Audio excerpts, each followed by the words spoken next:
નમસ્કાર, આપનું સ્વાગત છે ગુજરાતનો અવાજ ચેનલ ઉપર અને હું છું આપની સાથે પત્રકાર કાજલ સુવા. મોરબીના જેતપર ગામે ઊભી છું. કેમેરામેનને વિનંતી કરું કે આ પાછળની છાવણી બતાવવામાં આવે. અહીંયા લગભગ 11 દિવસથી ખેડૂતો ઉપવાસ ઉપર બેઠા છે. આ એ છાવણી છે અને હળવદના માલણિયાદ ગામથી મારી સાથે ભાઈઓ ઉપસ્થિત છે. અહીંયા ખેડૂત આંદોલન જે ચાલી રહ્યું છે એના સમર્થનમાં એ આવ્યા છે. આટલા દિવસથી ઉપવાસ આંદોલન ચાલુ છે, હજુ એ સરકારનો પ્રશાસનનો કોઈ જવાબ આવ્યો નથી. એટલે સરકાર શેની રાહ જોઈને બેઠી છે? શું લાગે છે તમને? એવું લાગે છે વરસાદ થઈ જાય? સરકાર રાહ જોઈને બેઠી છે કે કંઈક ને કંઈક અંદરો અંદર સમાજને કંઈક આડેક રીતે અંદર બજવાડીને એવી રીતે આંદોલન તોડવા માંગે છે. ત્યાં ખેડૂત વરસાદ આવે ત્યાં ખેડૂત થાકી જાય. બીજું કે તમારા ગામમાં શું પ્રશ્નો છે કે ખેતી ને કૃષિને લઈને? કૃષિ ઘણા બધા પ્રશ્નો છે. પાણીનો પ્રશ્ન છે. જ્યારે વાવેતર કરવાનું હોય ત્યારે કેનાલમાં પાણી છોડવામાં નથી આવતું. કેનાલમાં પાણી છોડવામાં ન આવે એટલે વાવેતર અમારે મોડું થાય. ખાતર બિયારણ તો મળતા જ નથી. અમે હવે વાડીમાં ભૂંડા નથી ગળવા દેતા. આવડે એમ નામ ટ્રક ને લઈને એમ નામ દોડી જાય અંદર ગરી જાય. ભૂંડાને ટોવાના, સરકારને ટોવાની એ વારું છે બધું. એટલે સરકારથી કંટાળી ગયા.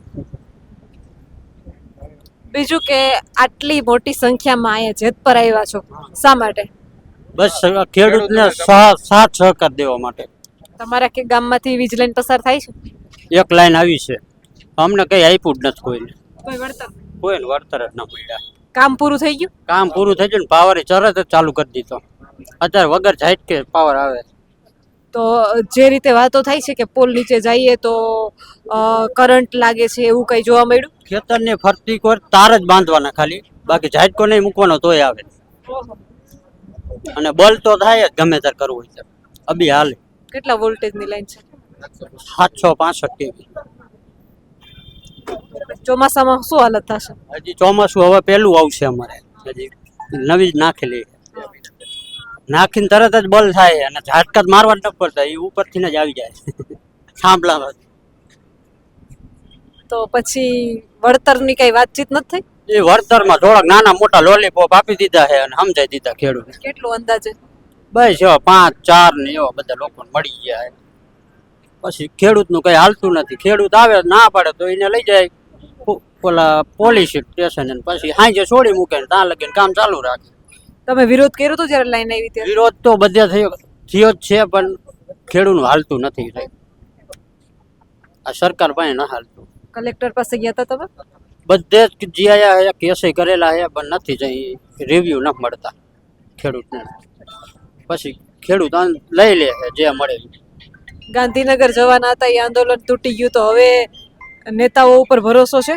ના, નેતા ઉપર તો નહીં, જરાય ભરોસો નથી. હવે આ ખેડૂત કરે એ જ બરોબર. એની સાથ સહકારમાં અમે બધા છીએ, સમર્થનમાં. જેતપરમાં એટલી મોટી સંખ્યામાં રોજ ખેડૂતો આવે છે, બસો ભરાઈને બહેનો આવે છે, પણ કોઈ જવાબ કેમ નથી આવતો?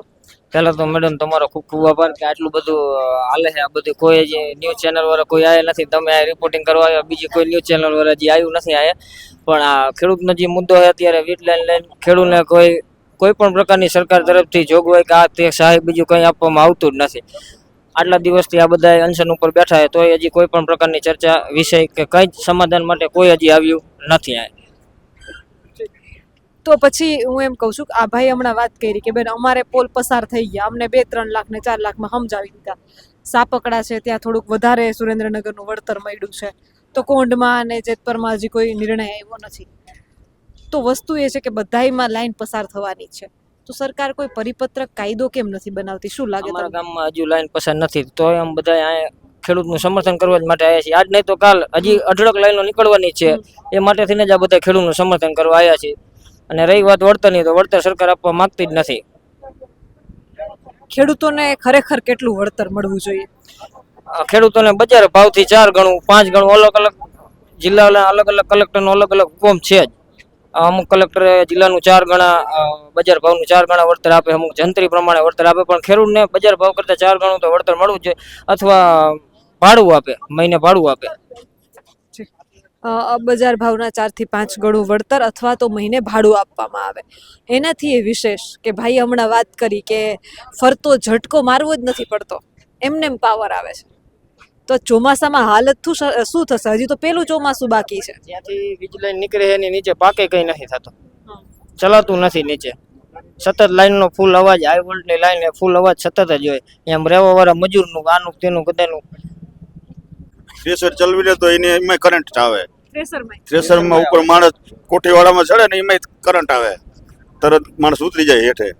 અને ડ્રાઈવર ચલાવતો હોય ને એને અર્થિંગ આવે. તો પછી આમાં કામ કેમ કરવું? હવે કેમ આ તો આંધળી સરકાર હે, જોતી નથી કાંઈ. બરાબર શું કરવું હવે? આ ખેડૂત તો થાકી ગયા હવે આ સરકારથી. કયું ગામ આપનું? અમારું ગામ ભરાડા, ધાંગધ્રા તાલુકાનું. અમે આ સમર્થનમાં જ આવ્યા છીએ, સુરેન્દ્રનગર. સુરેન્દ્રનગર વાળા તો પણ બહુ લઈડા કોંઢમાં. તો શું કરી, લડવું તો પડે. ગાયું મારીને કૂતરા ધરવાનો ધંધો કરે. ખેડૂ ગાયું છે, કૂતરા ધરવે સરકાર. શું કર્યું? તો લડવું તો પડે. અમારે બીજની લાઈનો આવવાની છે, હજુ આવી નથી. આવીને ઘણું ચોમાસું ટપી ગયા, ગાયું ચોટ થાય, માણસ ચોટ થાય, ખેડૂત મજૂર ચોટ થાય. શું કરવું? આપણું તો કઈ ચાલતું નથી. શું કરવું? આ આંધળી ને બેડી સરકાર કઈ કોઈનું સાંભળતી જ નથી. શું કરવું? શું કેવી, અમે થાકી ગયા હવે. તો સમર્થનમાં આવ્યા તો અત્યારે તો આ આપણેથી થાય એવું આ એક કરી, બીજું તો શું કરવી? સમર્થનમાં આપી હારે ટેકો દેવી, બીજું શું? બીજું તો આપણું કઈ ચાલવાનું નથી. આ આપણું કોઈ સાંભળવાના નથી. જો હુઆપો કરવા જાવ તો પોલીસ શાસન આપને કામ ને કરવા દેતું, ધોકા મારે. ધારાસભ્ય આવ્યા હતા ને તમારા પ્રકાશ વરમોરા ધારાસભ્ય, તમારી વાત સાંભળવા આવ્યા હતા. સરકાર નીચે હે, બધા ધારાસભ્ય એના નીચે. બધું કહેવાનું અલગ કે અલગ કરે હે અલગ. કોઈ સાંભળતા તો ખાલી તમને આશ્વાસન આપવા માટે આવે, બાકી કોઈ કોઈનું કામ હવ ને હવ રોટલા શેકે. હા, જનતા આંધી છે તાણે જ ને. બધા ધારાસભ્ય અહીંયા નહીં, ગમે અહીંયાના સરકાર નીચે દબાયેલા હે. કાંઈ નિર્ણય લઈ શકતા નથી. બધું ઉપરથી ઓર્ડર આવે એ પ્રમાણે કામ કરે છે. ખેડૂતને પીસવાની વાત છે, બીજી કાંઈ છે નહીં. પહેલા તો હું આ મીડિયા માધ્યમથી મીડિયા વાળાને અભિનંદન આપું છું કે મીડિયા વાળા એટલા લાઈવ થઈને આપણી સામે અત્યારે મીડિયા પણ ખરીદી ગયેલી છે. મીડિયા વાળા પણ પૂરા આવી નથી શકતા, આ સરકારની નીચે દબેલા છે. 182 ધારાસભ્ય આપણે ચૂંટીને મોકલા છે કે આંધ્રા એકે અત્યારે આવે તો આપણી ગુજરાતની પબ્લિકનો વાંક છે. વાંક કોનો છે કે એમનો સમય આવે એટલે આવી જાય અને તમે પાછા લોલીપોપમાં આવી જાઓ. અત્યારે સીટો બધી એમની આવે, મત કોણ દે? આપણે જ મત દે નહીં આવે. અત્યારે એક ડોકાવાય આવે આખો બેસી, હમણાં પાછી 2027 ની આવશે એટલે 2 રૂપિયાની લોલીપોપ આપે એટલે બધા રાજી. એટલે આપણી ગુજરાતની જનતાનો વાંક છે. જાગો, આવા આંદોલન થઈ રહ્યા છે. દરેક ખેડૂતને આવડું મોટું નુકસાન થઈ રહ્યું, કોઈ બોલવા રાજી નથી. આપણે ગાંધીનગર ગયા તો અહીંયા શું તમને મળ્યું? એટલે દરેક પબ્લિકને ગુજરાતના મીડિયા માધ્યમથી જણાવવામાં આવે કે આંદોલનમાં જોડાઓ, સાથ સહકાર આપો, પૂરેપૂરો આપણને પૂરું વળતર મળે. અને આ તો બે કાકા ભત્રીજા છે, ભાજપ અને અદાણી, બરોબર. એટલે એનું ધ્યાન આપી અને ગુજરાતના બધા પબ્લિકને હું મીડિયાના માધ્યમથી કરું છું કે બધા અહીંયા આવો અને આનો સાથ સહકાર આપો અને બધાને આનો લાભ મળે. જે રીતે ભાઈઓ વાત કરી રહ્યા છે એ પ્રમાણે કે જેતપરે ખરેખર પેલા તો રંગ રાખ્યો. જેતપર વિશે શું કહેશો? સારું રટન રાખ્યો. જેતપર આજે આંદોલન ઉછાળ્યું અને બધા પબ્લિકને ઉજાગર કરી, એમાં હું એમ કહું બધા જ સાથ સહકાર આપો તો જેતપર વાળાને ધન્યવાદ દેવો પડે આપણે કે એમને આ ચાલુ કર્યું તો એને તમે જોડાવ તો એમને ઉત્સાહ થોડોક મળે અને તમારું કામ સફળ થાય. જેતપર વિશે શું કહેશો? જેતપરે રંગ રાખ્યો છે, ખેડૂતોનું આંદોલન મોટું કર્યું હોય તો જેતપરે. જેતપરના ખૂબ ખૂબ અભિનંદન છે કે આવડું મોટું એમને ઉપાડ્યું અને આટલી પબ્લિકનું હેન્ડલિંગ કરવું. આપણે આપણા ઘરે પ્રસંગ હોય તો હેન્ડલિંગ નથી કરી શકતા, એટલે જેતપર પબ્લિકનું અભિનંદન માની છે કે આવડી વ્યવસ્થા અને આવડું બધું આયોજન બહુ મસ્ત કર્યું છે. ને એમાં આપણે પણ પૂરેપૂરો સાથ સહકાર. અને ખેડૂતે દરેકે, આમાં કોઈ એક સમાજનું છે નહીં, ખેડૂત દરેક સમાજમાંથી દરેક સમાજના આવે અને આ પબ્લિકનો પૂરેપૂરો સાથ સહકાર. અને જેતપર વાળાના ખૂબ ખૂબ અભિનંદન. ખરેખર જેતપર ગામને અભિનંદનને પાત્ર છે આ ગામ, કારણ કે અહીંયા આજુબાજુના ખેડૂતો કોઈ વહેલા આવ્યા હોય, કોઈ મોડા આવ્યા હોય, કોઈ બપોરે 11 વાગે આવે તો જમ્યા વગર ન જવા દે, રાત્રે 8 વાગે આવ્યા હોય તો સાંજનું જમવાનું હાજર હોય. જેટલી મોટી સંખ્યામાં ખેડૂતો જોડાતા ગયા એ પહેલાં એક ટોકન સિસ્ટમ રાખી હતી. કોઈ મીડિયા કર્મી આવે કે ખેડૂતો આવ્યા હોય તો એ બાજુનું લોજિંગ છે તે ટોકન લઈને બધાને જમ્યા વગર નહીં જવાનું. અને અત્યારે પણ મોટી સંખ્યામાં ખેડૂતો જાતે જ ફાળો કરે છે અને જાતે જ ખેડૂતો જે અહીંયા આવે છે એ બધાને જમાડે છે. કોઈએ ભૂખ્યા પેટ ન જવું એ હંમેશા જેતપરનો આગ્રહ રહ્યો છે. અને આટલું મોટું બ્લડ ડોનેશન કેમ્પ કર્યું, રેકોર્ડ બનાવ્યો, એ કોઈ નાની વાત નથી. અહીંયા ખેડૂતોની તબિયત ગમે ત્યારે બગડે છે, ઉપવાસ ઉપર બેઠા છે, એમનું સાચવવાનું, એમને ધ્યાન રાખવાનું. અને આટલી મોટી પબ્લિક રોજ, આજે કેટલા દિવસની લડત છે. આપણે 2 દિવસ કે 4 દિવસનો પ્રસંગ હોય તો પણ થાકી જતા હોઈએ, તો આટલા 11-12 દિવસથી સતત આંદોલન ચાલે છે. હજારોની સંખ્યામાં રોજ રાત્રે લોકો ભેગા થાય છે. તો સવારે ઉઠીને ફરીથી એ જ હસતા મોઢે, એ જ જુસ્સા સાથે જેતપરના લોકો આંદોલનમાં બેઠા હોય છે. એટલે એક તો અહીંના ભાઈઓ, બહેનો, ખેડૂતો, નાના બાળકો, બધાઈને અભિનંદન આપું છું કે તમે જે અવાજ ઉઠાવ્યો છે.